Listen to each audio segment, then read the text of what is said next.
Today we're going to show you a really cool hand from the EPT11 Grand Final where three high-level players get into a leveling war on the river. Yep, that includes Johnny Lodden, Ludovic Geilich, and Adrian Mateos. It's a really cool hand also because it's all quiet, nothing's really happening, and suddenly the world crashes in. Everything goes nuts. It's really neat. Yeah. This hand was suggested to us on Twitter by Sean Lightbound. If you have a suggestion, tweet it at us and include a YouTube link. Action at the feature table has been folded to Johnny on the button. He's got deuces. Get out your wallet, Hardigan.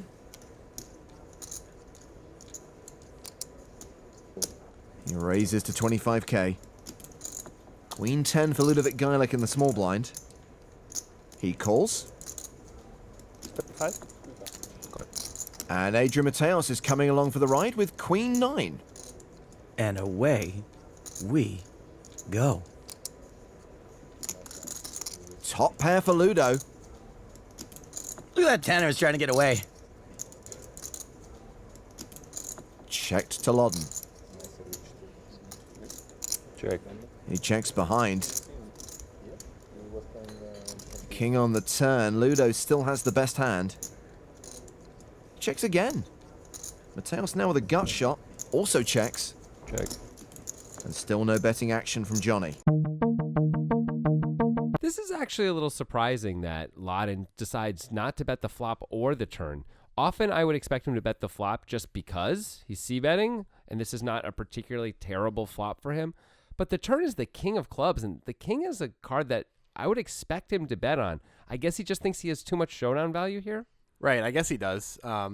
He decided, maybe he's just deciding, okay, I'm going to open the button with deuces, and hopefully I flop a set against one of these guys, or maybe I'm heads up and I'll c-bet if I'm heads up. Heads up. But when he's three ways, even though it's a super dry board, maybe he just feels like it's not getting through often enough that it makes sense to c-bet here.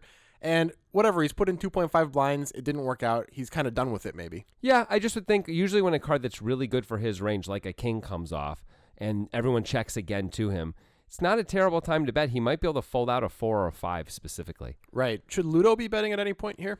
I don't think he can when a king comes. Right. It's a really bad card for him because, as you said, it's a really good card for Johnny's range. Yeah. So he's always getting called by Johnny if Johnny has a king, and he's folding out all worse hands, pretty much, unless maybe Mateos calls with like ace-5 or something like that. Maybe. I mean, I would expect what Ludo's really just going to do, though, is planning on check calling on the flop. He's planning on check calling on the turn. Yeah, that seems like the case here. And we know this has been really boring so far, but we promise it's about to get interesting. Yeah. King on the turn. Ludo still has the best hand. Checks again. Mateos now with a gut shot. Also checks. Check. And still no betting action from Johnny. 8 on the river. Geilich bets 11,000. Little blocker bet with what is almost always going to be the best hand. Ooh, what's Mateos doing? He hates little blocker bets because they totally give away the strength of Ludo's hand, probably. So it's a bluff raise to 55,000.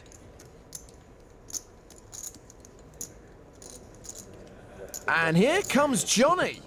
That's because Johnny hates raises of tiny little blocker bets because they give away the strength of both people's hands, and you all owe me $50. Johnny re-raises, so he's bluffing one guy and value raising the other. Huh. I'm sure he'd be happy with 2 folds.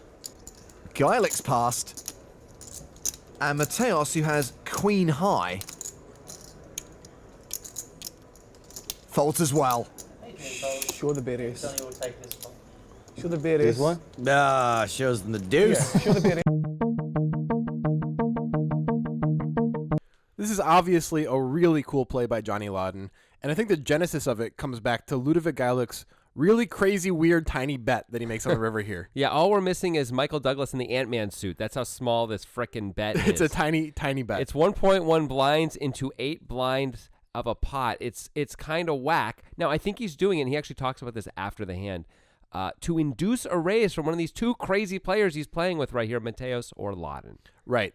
He was not trying to induce a 3-bet, which is what he got. Yeah. So the leveling war then begins because Mateos thinks, okay, Geilich doesn't have a hand that he feels extremely comfortable with. He doesn't have a super strong hand, which, by the way, Geilich should sometimes have if he's going to be playing against top players. He should have a super strong hand, at least a little bit. However, he probably is almost never in this situation, almost never making this bet, number one. And number two, if he's going to call a raise against and he's trying to induce, maybe he doesn't have to be that balanced here. Yeah, that's a good point.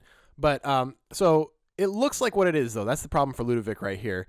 It looks like he's just blocking and he's trying to get called by maybe an 8 here. Yeah. And Mateos decides he can win with queen high because Ludovic never really has that strong of a hand in Mateos' mind. Yeah, so Mateos makes what I would say, I wouldn't call this standard, but a fairly regular play by a lot of high-level professionals where they raise the super tiny bet on the river and just blow someone off a medium-range hand. That's what Mateos is trying to do. I don't know if it's going to work. I actually don't think it's going to work if Lodden folds here. I think Geiglich's probably going to call based on what he says later, and because Geiglich's a smart guy and a good player. But I like this play by Mateos all the same because this play does work a lot, and this is kind of a great play, and Mateos can really have it. Right, and he's not really worried about Johnny Lodden when he's making this play. He assumes that Lodden probably doesn't have anything that he's going to be willing to call a raise with. Maybe Lodden could call Geiglich's tiny bet, but he can't call when Mateos is repping 2 pair or better, essentially, here. By the way, Mateos checks this way on the flop when he has nothing at all, and then checks this way on the turn when he picks up a gut shot.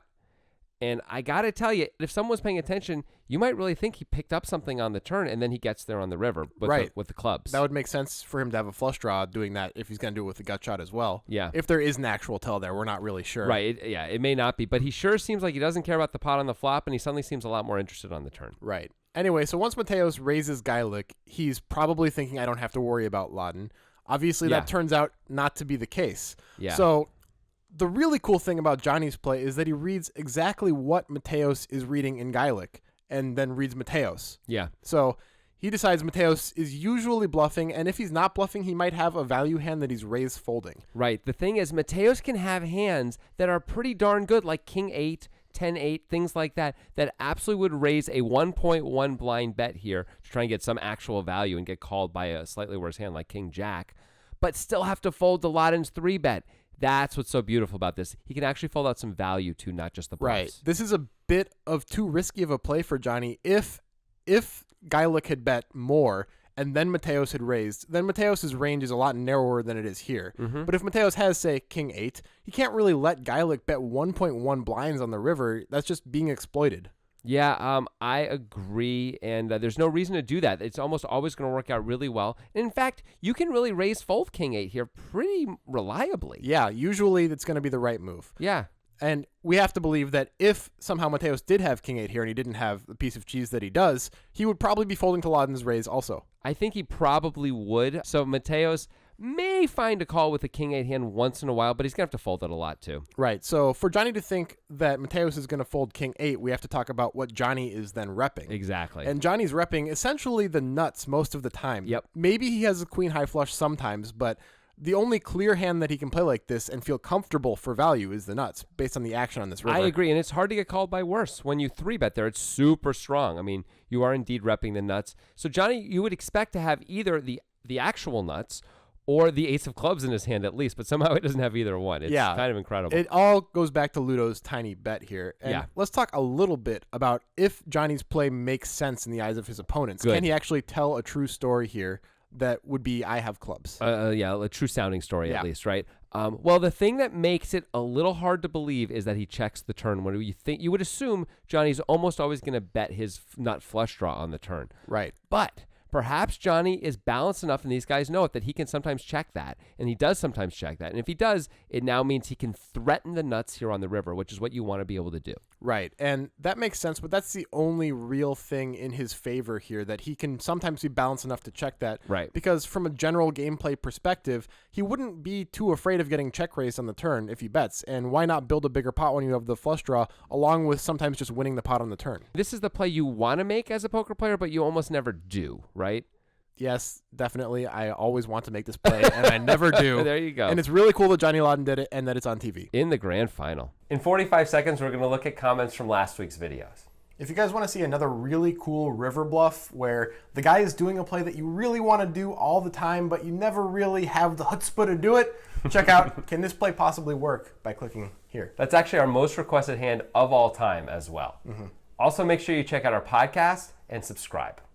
Last week we had a hand from the big one for one drop where Scott Seaver and Antonio Esfandiari were chopping on the river, but Seaver decided that wasn't going to happen and moved in for about a pot-sized bet, effectively getting Antonio off of his hand. Yep, it was great stuff. Here's what you guys had to say. Jeremy Judd says, Antonio was no longer the all-time money winner. It's Daniel Negreanu, which is true. I actually called him all-time money winner, Antonio Esfandiari. However, Alexander Richmond came to my defense and said, at the time of the hand, he was, though, which is true. But honestly, I kind of screwed that up, so sorry about that. The real question here is, do you care? Does it really matter? It doesn't matter at all. Antonio's third. Negreanu's one. We're pretty sure Daniel Coleman's two. All these guys have won a lot of money. They're playing $1 million buy-in. Right. It's all the same. All right. Next up is Biesel, who says, regarding pre-flop, Scott has 40 blinds and opens in late position. Although not extremely likely, Antonio could be setting up a 3-bet to 5-bet all in pre-flop. 40 blinds effective is fairly optimal for that play. Sure, that's true. I mean, he could definitely get some fold equity at that point if Scott makes it like 11 blinds after Antonio makes it 6. The only thing is he doesn't really have a blocker, so that's not great, I guess. Yeah, that's true. That's true. He's got 2 5s, so you prefer it. But you could just lose your mind and do that. I don't think Antonio was going to do that. No, I think he was just trying to take control of the hand. Yeah, I think he's going to fold to a 4-bet, especially in $1 million buy-in. Yeah. All right. Finally, Nurzan Karbayev, hope we pronounced that right. That's a tough one. Says Jonathan says that Antonio has to call 2.2 million to win 1 million. Aren't the pot odds on the river 2-1? As Antonio has to call 2.2 million to win 4.4 million.